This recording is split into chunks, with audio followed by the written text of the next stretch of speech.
ஓம் முருகா போற்றி, கந்தா போற்றி, கடம்பா போற்றி, கதிர்வேலா போற்றி. அறுபடை வீடு கொண்ட முருகா போற்றி போற்றி. என் செல்ல பிள்ளையே, என் செல்ல குழந்தைகளே, நாளை விநாயகர் சதுர்த்தியில் நானும் என் அண்ணனும் நல்ல செய்தி தர வரவுள்ளோம். என் செல்லமே, இதை கேட்டுவிட்டு சந்தோஷமாக தூங்கு. என் செல்ல பிள்ளையே, நல்ல மனம் கொண்டவர்கள் என்றுமே தோற்பதில்லை. அதேபோல் இந்த முருகப்பெருமானை நம்பியவர்கள் ஒருபோதும் கைவிடப்படுவதில்லை. என் செல்லப்பிள்ளையே, நீயாக மனதில் ஒன்றை வைத்துக்கொண்டு உன் மன நிம்மதியை கெடுத்து கொண்டிருக்கிறாய். நான் சொல்வது சரிதானே?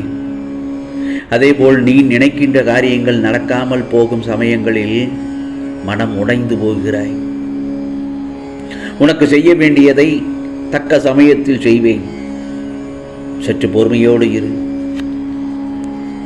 வாழ்க்கையில் வளர்விரை தேய்விரை என இரண்டும் இருக்கத்தான் செய்யும். நீ எதையெல்லாம் இழந்தாயோ அதைவிட அதிகமாக உன்னை வந்து சேரும்படி நான் செய்வேன். நன்றாக உழைத்து முன்னேறு, நன்றாக உழைத்து முன்னேறு என் செல்லமே. காற்றில் ஈரத்தன்மை இருந்தால் அடிக்கின்ற காற்று நமக்கு சுகமான தென்றலாய் தெரியும். அதே போலவே உன் வாழ்க்கையில் நிம்மதி இருந்தால்தான் அது அழகான உயிரோட்டம் உள்ள வாழ்க்கைக்கு ஒரு அர்த்தமாகும். அப்படி இருக்கையில் உன் தென்றலை நீ உணர வேண்டும். நீ அப்படி உணர்ந்தால்தான் நிம்மதி என்ற தென்றல் உன் வாழ்க்கையில் உனக்கு வசந்தமான சுகத்தை கொடுக்கும். அதை உணர்வதற்கு நீ முதலில் பொறுமையையும் சகிப்புத்தன்மையையும் நம்பிக்கையையும் நேர்மையும் முக்கியம். அதுதான் முக்கியம். இதற்கு அடுத்து என்ன தெரியுமா? வைராக்கியமும் முக்கியம். உன் வாழ்வில் நீ கொடிகட்டி பறக்கப் போகிறாய். உரிய நேரத்தில் உரியதை உனக்கு அளிக்கப் போகிறேன். நிரந்தரமான வெற்றி என்றும் உழைப்பால் மட்டுமே பெற முடியும் என் செல்லமே, அதிர்ஷ்டத்தால் அல்ல. உன் மனம் ஒன்றே உன்னை வீழ்த்தக்கூடிய ஒரே ஆயுதம். அது தெளிவாக இருக்கும் பட்சத்தில் நீ ஒருவராலும் வீழ்த்தப்பட போவதில்லை. இது உண்மையான உண்மை நான் சொல்வது. ஆகவே உண்மையான அன்புக்கு இறங்கி போகத்தான் தெரியும், இடையில் விட்டு விட்டு போகத் தெரியாது. ஆக அழகான பொய்களில் அன்பினை பெறுவதை விட உண்மையான கோபங்களில் அன்பாக ஏற்றுக்கொள்ளலாம் யாரையும். ஆகவே விதியின் விளையாட்டு இருக்கத்தான் செய்யும். விதிக்க தெரியாது விதிவிலக்கு என்ன என்பது. வாழ்க்கையில் துணையாக இருப்பவர்கள் எல்லாம் விலகி போகும் தான் தெரிகின்றது. தெய்வம் மட்டும்தான் நமக்கு துணை என்று. வாழ்க்கை என்ற பயணத்தில் நல்லதும் கெட்டதும் தொடரத்தான் செய்யும். இன்பம் வரும்போது ரசிப்பது போல் துன்பம் வரும்போது சகித்து கொண்டு செல்ல கற்றுக்கொள்ள வேண்டும். எங்கேயும் தேங்கி நின்று விடாதே. ஆம் செல்லமே, தேங்கினால் துயரம்தான் மிஞ்சும். நிற்காமல் ஓடிக்கொண்டே இரு. நதியாக வளைந்து நெளிந்து ஓடு. இன்றைய பொழுதை வைத்து எதையும் தீர்மானித்து விடாதே. நாளைய பொழுது உனக்கான நல்ல பொழுதாகத்தான் விடியப் போகிறது. ஏனென்றால் நாளை விநாயகர் சதுர்த்தி. நானும் என் அண்ணனும் நல்ல செய்தி உன் வீடு தேடி வர காத்திருக்கிறது. உனக்கு சொல்ல நல்ல செய்தி சொல்வதற்காக உன் வீடு தேடி வருகிறோம் என் செல்லமே. அதற்கு நிம்மதியாக தூங்கு. அதுவரை நாளைய பொழுது உனக்கு நல்ல பொழுதாகத்தான் விடியும். தேவையில்லாமல் மனதை போட்டு குழப்பிக்கொள்ள வேண்டாம். தேவையில்லாமல் வருந்தி கொண்டு இருக்க வேண்டாம். உன் வாழ்க்கையில் தத்தளித்து கொண்டிருக்கிறாய் என்பதை நாங்கள் அறிவோம் என் செல்லமே. அப்படி இருக்கும் பட்சத்தில்தான் உன்னை எங்களது கரம் கொண்டு இறுக பிடித்து காப்பாற்றி கொண்டு இருக்கிறோம். அதை நீயும் அறிந்து கொள். அவையெல்லாம் நாளை விடியலில் அனைத்தும் மாறும். யாருமே இல்லையே என்று தவறாக நடக்கிறதை என்ன செய்வது என்று கவலைப்படாதே. நாங்கள் இருக்கிறோம் உன்னோடு. எங்கள் மீது முழுமையான நம்பிக்கை வை. எது வந்தாலும் எதிர்த்து நின்று போராடு. அனைத்தும் நன்மைக்கே என்று தீர்க்கமாக நம்பும். முதலில் உன்னால் நம்ப முடியாத பெரிய முடிவு எங்களிடம்தான் உள்ளது. நீ வேண்டியது எல்லாம் நடக்கப் போகிறது. அது நிச்சயமாக நடக்கும். ஏனென்றால் வாழ வழிகள் பல உண்டு என் செல்லமே.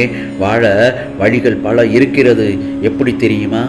வாழ்க்கையில் நீ அதிக ஆசைகள் ஏற்படுத்தி கொள்ளாத வரைக்கும் தான்.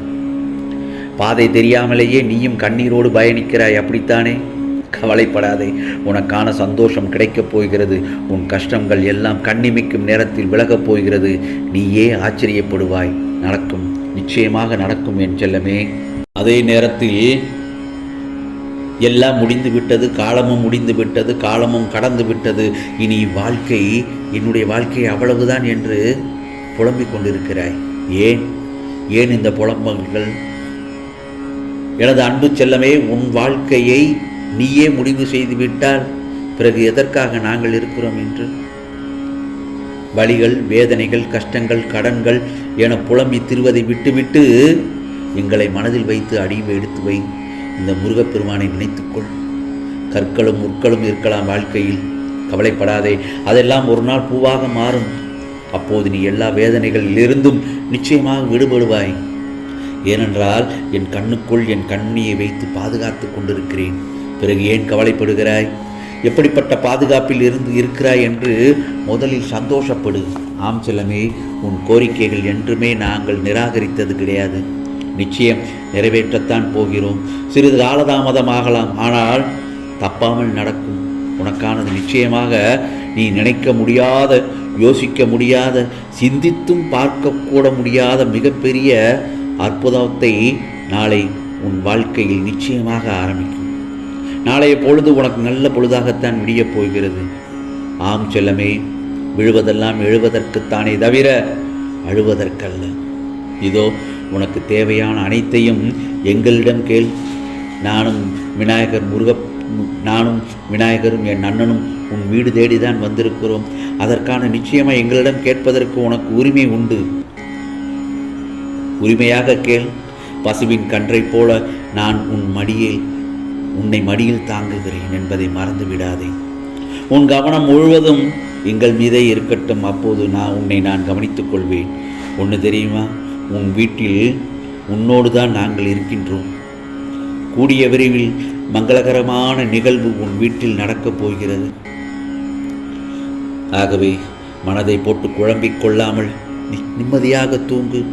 விடியும் தருணங்களை உனதாக்கி தருகிறேன். ஆம் செல்லமே, இன்று இரவு சத்தமாக உன் கோரிக்கைகளை கூறிவிட்டு இந்த முருகப்பெருமானை நினைத்து வழிபட்டு ஓம் முருகா போற்றி, கந்தா போற்றி, கடம்பா போற்றி என்று என் நாமத்தை சொல்லிக்கொண்டே தூங்கு. நாளைய பொழுது உனக்கு நல்ல பொழுதாக விடியும். இதோ நானும் இந்த முருகப்பெருமானும் என் அண்ணனும் உன் கூடவே தான் இருந்து உனக்கு அருள்வாளிக்க காத்து கொண்டிருக்கிறோம். ஆம் செல்லமே, நாளை நீ நினைத்ததெல்லாம் நல்லதாகத்தான் நடக்கப் போகிறது. நல்லதொரு விடியலை சந்திக்கப் போகிறாய். யாம் இருக்க பயமேன், வேலுண்டு வினையில்லை.